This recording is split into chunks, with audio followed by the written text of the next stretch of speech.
नमस्कार, मैं हूं मनोज वर्मा और आप देख रहे हैं अटेंशन। और अटेंशन में बात होगी रावण बहाना बेटियां हैं बचाना। जी हाँ, प्रदेश में मासूमों के साथ हुई रेप की घटनाओं पर अब बीजेपी के वरिष्ठ नेता और पूर्व मंत्री गोपाल भार्गव ने भी चिंता जाहिर की है। उन्होंने एक पोस्ट के जरिए सवाल पूछा है कि क्या वर्तमान स्थिति में हम रावण दहन करने के हकदार हैं। और उनका ये सवाल प्रदेश में बच्चियों के साथ हो रही दरिंदगी से जुड़ा है, जिसका पीसीसी चीफ जीतू पटवारी ने समर्थन किया और बेटी बचाओ अभियान से जुड़ने की अपील कर दी। लेकिन सवाल ये है कि भार्गव का पोस्ट क्या समाज को आईना दिखाने के लिए है, और इस पोस्ट को समर्थन देने के पीछे कांग्रेस का क्या मकसद है। आज चर्चा इन्हीं सवालों के आसपास करेंगे, लेकिन देखिए पहले ही रिपोर्ट।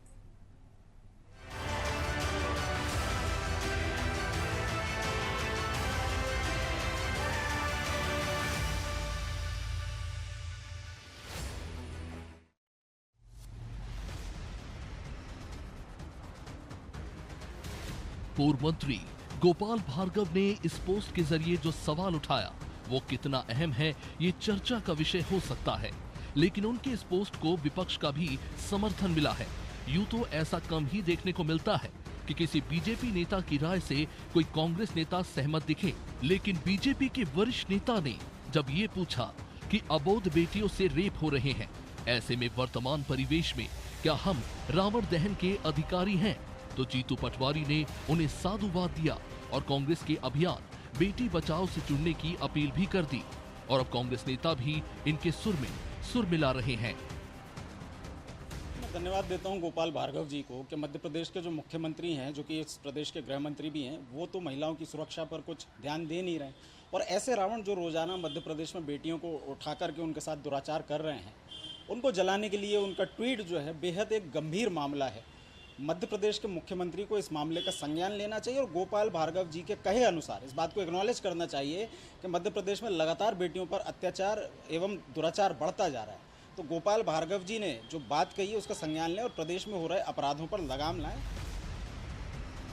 गोपाल भार्गव के पोस्ट के कई सियासी मायने भी निकाले जा रहे हैं, लेकिन उनके पोस्ट को कांग्रेस का समर्थन मिला तो बीजेपी भी सामने आई।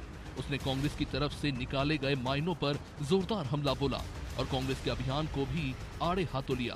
क्या कुछ बीजेपी ने कहा, वो सुनिए।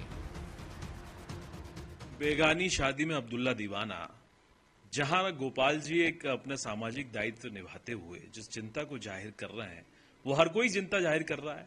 गोपाल जी ने क्या गलत कहा?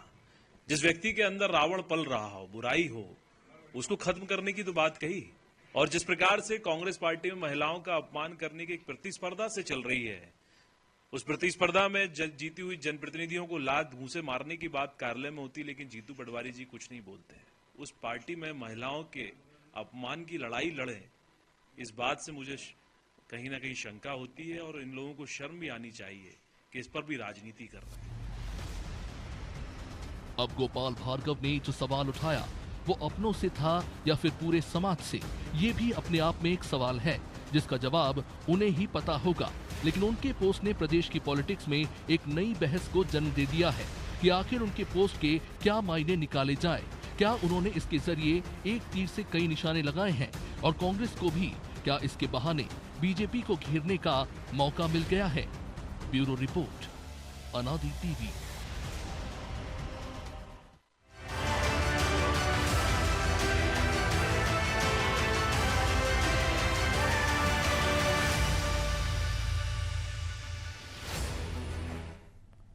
तो इसी पर चर्चा करने के लिए हमारे साथ जुड़ गए वरिष्ठ पत्रकार सुरेश शर्मा और हमारे सहयोगी प्रभु पटेरिया और ब्रिजेश चौक से। वो स्वागत है शर्मा जी आपका नादी टीवी में। और गोपाल भार्गव के कहे का जो राजनीतिक निहितार्थ जो भी निकाला जाए, लेकिन अपने आप में एक संदेश तो है उनके इसमें, और एक सामाजिक निहितार्थ भी निकाला जाना चाहिए। तो कैसे देखते हैं आप इसको, राजनीतिक नज़रिए से या सामाजिक नज़रिए से? मैंने एक छोटी सी पोस्ट डाली जी, तो मुझे 4-5 व्हाट्सएप आ गए कि इसका क्या संदर्भ है राजनीति से, जबकि मेरा तो राजनीति से कोई लेना देना नहीं है। जब राजनेता कोई पोस्ट डालता है तो स्वाभाविक रूप से उसका राजनीतिक लेना देना होता है। मुझे केवल इस पोस्ट पर एक बात को लेकर के आश्चर्य हुआ कि ये पोस्ट जो है एक दिन पहले क्यों डाली गई, क्योंकि दो विधानसभाओं के चुनाव परिणाम तो कल आएंगे। या तो गोपाल भार्गव जी ये समझ गए कि कल जो है जो जिस प्रकार के एग्जिट पोल आए हैं उसी प्रकार के परिणाम आने वाले हैं, और या फिर ये है कि आज कह दो पता नहीं कल की क्या स्थिति बनती है। तो ये जो कल के बाद की पॉलिटिक्स है भारतीय जनता पार्टी की, वो कल के बाद बदलने वाली है, और इस बदलती हुई पॉलिटिक्स की शुरुआत हो गई है। अभी मैं आपको एक बड़ी गंभीर बात बताना चाहता हूँ, वो ये है कि मेरे पास दिल्ली से एक पर्ची आई है। आप कहें कि मैं थोड़ी देर बाद आपको व्हाट्सएप कर, नहीं, आप तो हरियाणा के हैं, तो वैसी पर्ची खर्ची बड़ी चर्चा में रही है। वैसे पर्ची चर्चा में, और यहाँ तो पर्चियों से मुख्यमंत्री बने हैं जी। तो मेरे पास एक पर्ची आई और किसी वरिष्ठ अधिकारी की लिखी हुई है, और उसमें कहना यह है कि मध्य प्रदेश सरकार के एक मंत्री जो हैं वो दिल्ली में एक दो पत्रकारों के माध्यम से सरकार विरोधी खबरें प्रकाशित करवा रहे हैं, और उसमें बाकायदा उस पर्ची में मंत्री का नाम लिखा हुआ है। तो ये बड़ी अजीब सी बात है। हालांकि मैंने बिना नाम के खबर छापी है। मैं कहना ये चाहता हूं कि ये एक प्रकार से मुहिम चलना थी, वो शुरू हो गई है। यदि एक पूर्व मंत्री करता है, एक सीनियर मंत्री जो है वो उसके नाम की पर्चियां आती हैं, तो आप ये समझिए कि ये कोई सामान्य घटना नहीं है, ये किसी न किसी प्रकार की एक रणनीति का हिस्सा है। जी। दूसरी बात मैं ये कहना चाहता हूं कि यदि गोपाल भार्गव जी ने जो बात कही है वो सामाजिक परिवेश में तो भी है और राजनीतिक परिवेश के दो उदाहरण मैं आपको दे चुका हूं। जी। सामाजिक परिवेश में बहुत ही स्पष्ट है कि जो लोग रावण दहन करते हैं उनकी हैसियत रावण के आसपास पहुंचती जा रही है, ये गोपाल जी का स्पष्ट संदेश है। क्योंकि कई बार उन्होंने भी मुख्य अतिथि रहे होंगे रावण दहन में, ऐसा भी है। रहे होंगे ना, उसमें हर एक आदमी की तो ये स्थितियां बनती नहीं है, क्योंकि जो आदमी जिस तरीके से, आपने एक वीडियो देखा होगा अभी 2-4-10 दिन पहले आया था एक वीडियो कि कांग्रेस के एक जो है अनुसूचित जाति विभाग के अध्यक्ष आए हैं जो पहले किसी दूसरी पार्टी में थे, और वो जाकर के गोपाल भार्गव जी के क्षेत्र में और उनके बारे में टिप्पणियां करने लगे, तो महिलाएं चप्पल लेके पहुंच गई थी उसके पास। ऐसा वीडियो देखा होगा आपने? जी। तो गोपाल भार्गव जी के लिए महिलाएं चप्पल लेकर के जाती हैं, इसलिए उनके लिए वो दहन करने भी गए होंगे। तो मुझे नहीं लगता कि कोई ये सोचेगा कि गोपाल भार्गव रावण है। मैं तो और किसी को भी नहीं कहूंगा कि वो रावण है, और यदि थोड़ा बहुत कहीं रावण का अंश उसमें आ गया है तो वो अपना दूर कर दे। आजकल तो माहौल ऐसा है ना कि रावण को भी रावण कह दो तो हो सकता है कुछ लोग आपके और हमारे खिलाफ FIR करा देंगे, इसलिए किसी और को कहने की तो बात ही अलग है। आजकल राजनीति में कुछ बचा नहीं ना, राजनीति में तो ये स्थितियां बच गई। अपन सब लोग आमतौर से इस बात की चर्चा करते रहते हैं कि राजनीति में अटल बिहारी वाजपेयी, चंद्रशेखर जी और नरसिम्हा जी और जो एक पुराने जमाने के मधुलिमे जी, ये जो विद्वान हुआ करते थे, ऐसे विद्वान का आप राजनीति में खोज के कहां से लाओगे? आप जिनको छिछोरियाई करना है वो तो राजनीति में आ रहे हैं। जो राष्ट्रीय और प्रादेशिक दलों के बड़े नेता हैं उनका जो है आप IQ चेक कर लीजिए और उनका देश के प्रदेश के प्रति विजन पूछ लीजिए, उनको यही नहीं मालूम कि वो राजनीति में आए काहे के लिए। वो तो केवल यदि मान लो कोई टोटी चोरने के लिए आया होगा और कोई बिस्तरा ले जाने के लिए आया होगा, उसका अपन क्या कह सकते हैं? पता उन सबको कि वो क्यों आए, लेकिन बताएंगे आपको कारण दूसरा, वो बताएंगे वो दूसरा कारण। तो भाई राजनीति में आने वाले को की जिम्मेदारी है कि वो समाज को की सेवा कैसे करेगा, देश प्रदेश का विकास कैसे करेगा, वो चाहता क्या है, आने वाले 5 साल यदि उसको सरकार मिलती है तो 5 साल में वो करना क्या चाहता है, ये तो कोई नहीं बताता। कोई तो जलेबी विदेशों में निर्यात कर रहा है, कोई जो है इस टाइप की सामाजिक विध्वंस की बातें कर रहा है। तो ये कोई राजनीति नहीं है। अब कई कुछ ऐसे भी हैं कि जो अपनी सेटिंग जमाने के नाम पे पार्टी बर्बाद कर रहे हैं। तो बहुत से लोग ऐसे हैं जिनके बारे में हमें, लेकिन जो आपने, मैं फिर वहीं आ रहा हूँ, जो आपने जिस कल का जिक्र किया है हरियाणा को लेके, तो आपको लग रहा है गोपाल भार्गव की जिस पोस्ट में उस कल की चिंता थी और आने वाले कल में उनका कुछ और हो सकता है? मुझे ये लग रहा है कि देश की जो भारतीय जनता पार्टी है उसकी पॉलिटिक्स में एक बड़ा अंतर आ रहा है। क्योंकि आज मैं महाराष्ट्र के संबंध में हमारे कुछ जो वहां के कार्यकर्ता हैं, जिनको हम पत्रकार यूनियन का कार्यकर्ता कहते हैं, मैं उनसे बात कर रहा था।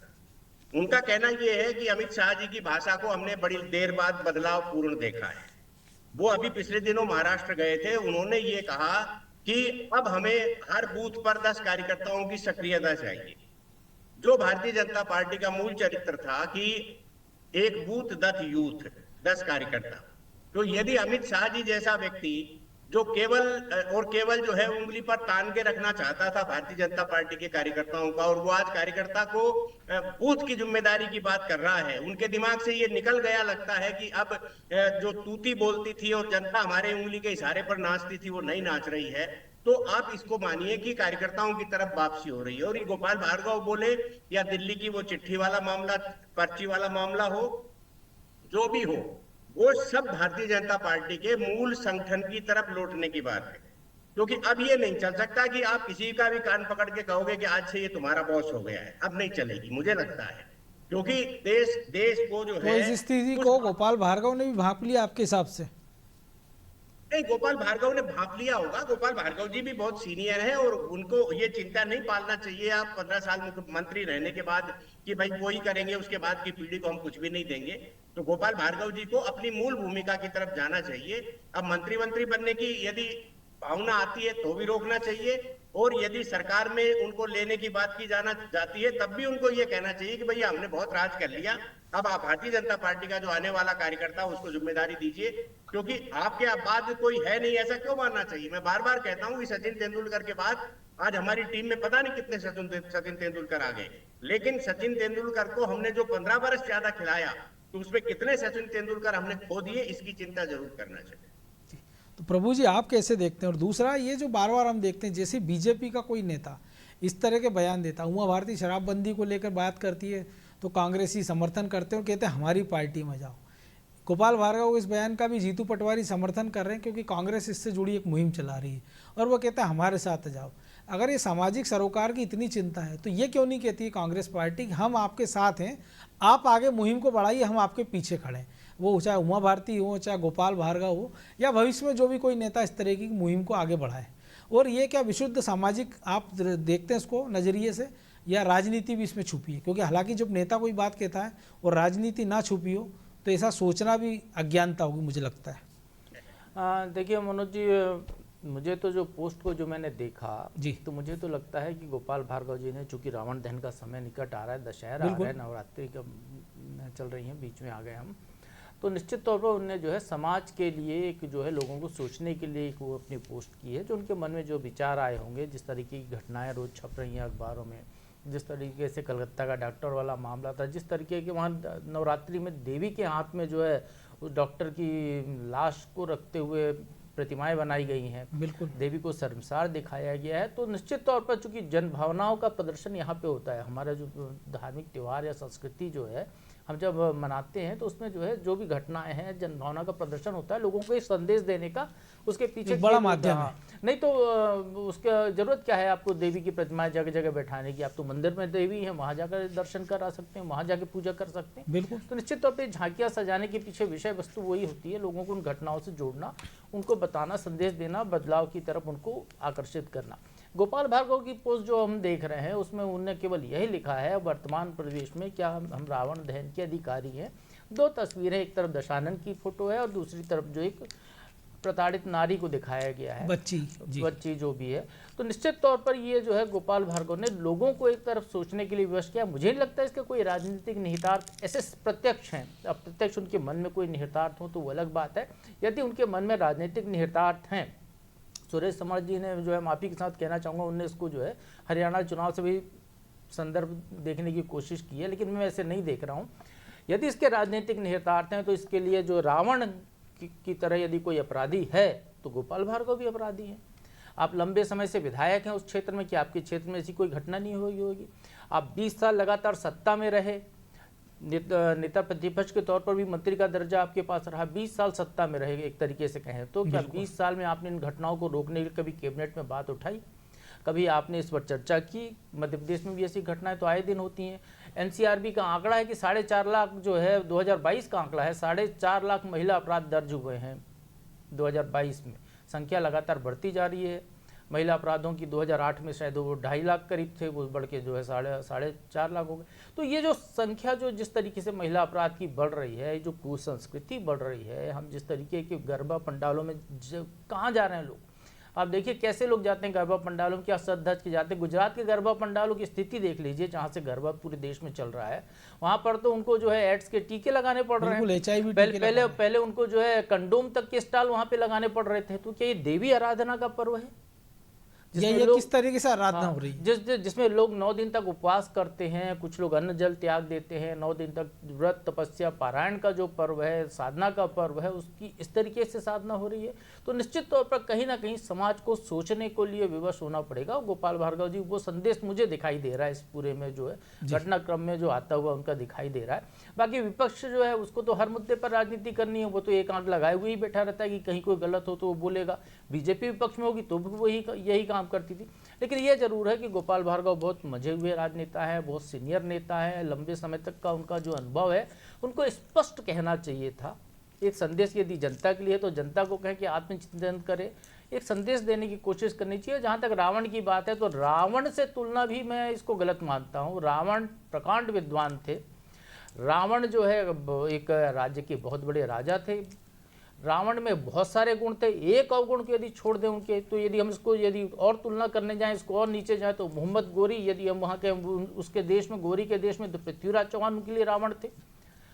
बाबर जहाँ से आया था उसके देश में यहाँ के लोग जो रावण थे। अकबर के ज़माने में राणा प्रताप रावण थे उनकी सेना के लिए। तो जो नज़रिया जो है रावण के तौर पर लोगों का देखने का जो अलग अलग होता है, किसी के लिए वो रावण है, किसी के लिए वो रावण, दूसरा पक्ष रावण है। तो यहाँ पर इस नज़रिए का भी खेल है एक।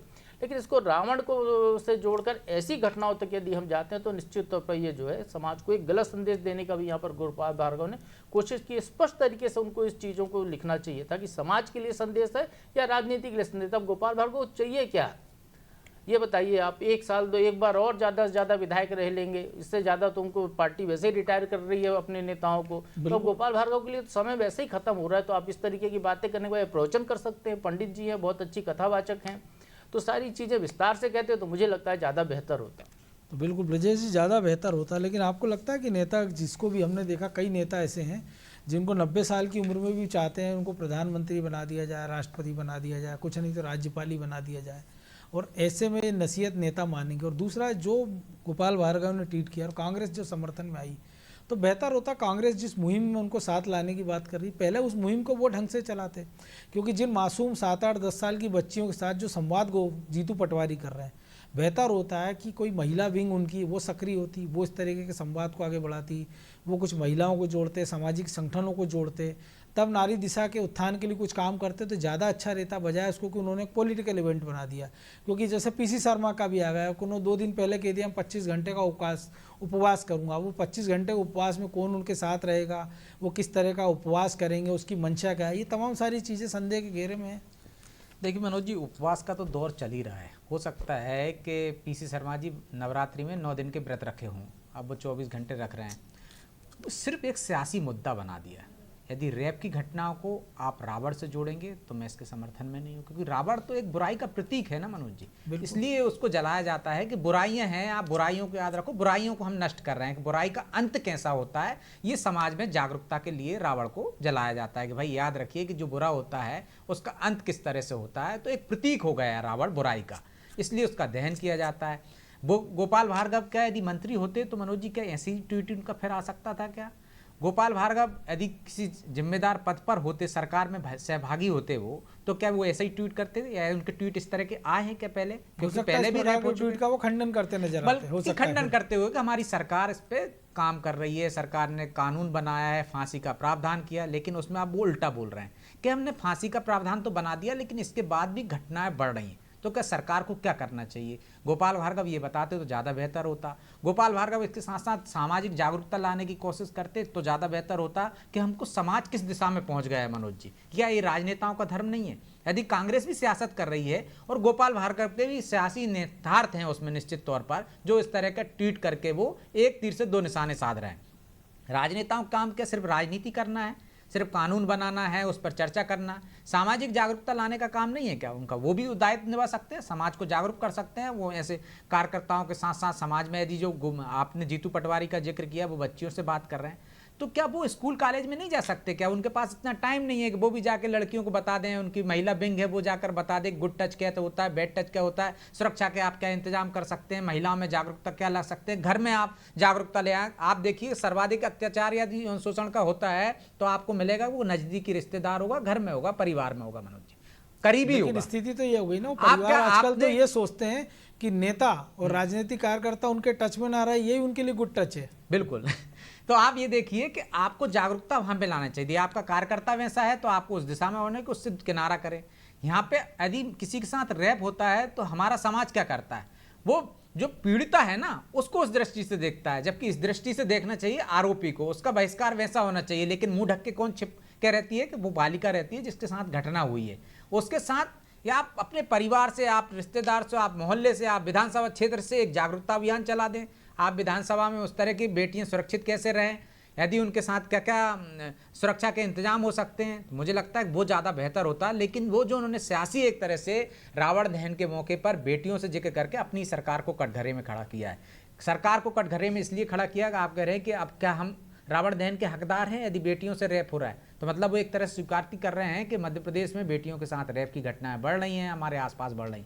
क्या वो इस बात की पुष्टि नहीं कर रहे हैं कि सरकार उन पर इस तरह से कानून बनाने के बावजूद भी रोक नहीं लगा पाई है? या होता कि बेहतर कि वो सुझाव देते कि किस तरह से इस पर घटनाओं पर अंकुश लगाना चाहिए। वो निश्चित तौर पर इसके सियासी मकसद हैं, वो कहीं एक तीर से दो निशाने साध रहे हैं। वो अपनी सरकार को कटघरे में खड़ा कर रहे हैं रावण दहन के बहाने।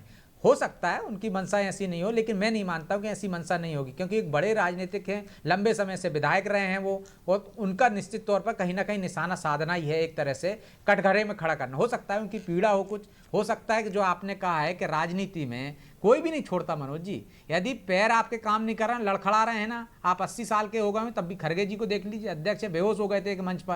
क्या उन्होंने कहा कि साहब मेरी बस की नहीं है, मैं अध्यक्ष पद की जिम्मेदारी नहीं संभाल सकता हूं, एक सभा में ही बेहोश हो गए? उन्होंने उसको ही ट्विस्ट कर दिया ना कि जब तक मोदी मैं जितनी जल्दी नहीं मरूंगा जब तक मोदी तो को ये ना सियासी हैं और सियासी मकसद के लिए ही उन्होंने ट्वीट किया है। लेकिन बेहतर होता ना कि जो जीतू पटवारी ने उनको ऑफर किया उसको आगे बढ़ा देते। तो जो आप कह रहे हैं कि लगता है कि निश्चित यहाँ तौर पर अपने सामाजिक विधानसभा चिंता- क्षेत्र में कोई एक सामाजिक जागरूकता का अभियान चला सकते थे, कांग्रेस के अभियान से जुड़ने की नहीं। कांग्रेस भी उस पर सियासत कर रही है ना, कांग्रेस ने ऐसा क्योंकि कौन सा अपने काम कर क्षेत्र में लिया? कन्यादान अभियान तो लंबे समय से चलाते रहे, हो सकता है इस तरह का अभियान चलाते तो ज़्यादा बेहतर होता। बहरहाल वक्त इतना ही था, बहुत धन्यवाद शर्मा जी। तो निश्चित तौर पर नेताओं के कहे का लिखे का अपना एक मायने होते, एक निहितार्थ होते हैं, लेकिन सवाल ये है कि जब आप किसी सामाजिक इशू को उठाते हैं और अगर उसमें भी राजनीति खोजी जाए तो फिर नेताओं को विचार करना चाहिए कि ये स्थितियां क्यों बन गई है। क्योंकि नेता एक ऐसा व्यक्ति है जो लाखों लोगों का प्रतिनिधित्व करता है, चाहे वो विधानसभा हो, चाहे वो सरपंच हो, विधायक हो, सांसद हो, और बड़ी संख्या में लोग उसको सुनते हैं, उसका कहा मानते हैं। तो बेहतर हो कि ऐसे मामले में राजनीति की जगह नेता ऐसा उदाहरण पेश करे जिससे जनता को लगे कि वाकई नेताओं को उनकी चिंता है। अटेंशन में आज इतना ही, मुझे दीजिए इजाज़त और आप देखते रहिए अनादि टीवी। नमस्कार।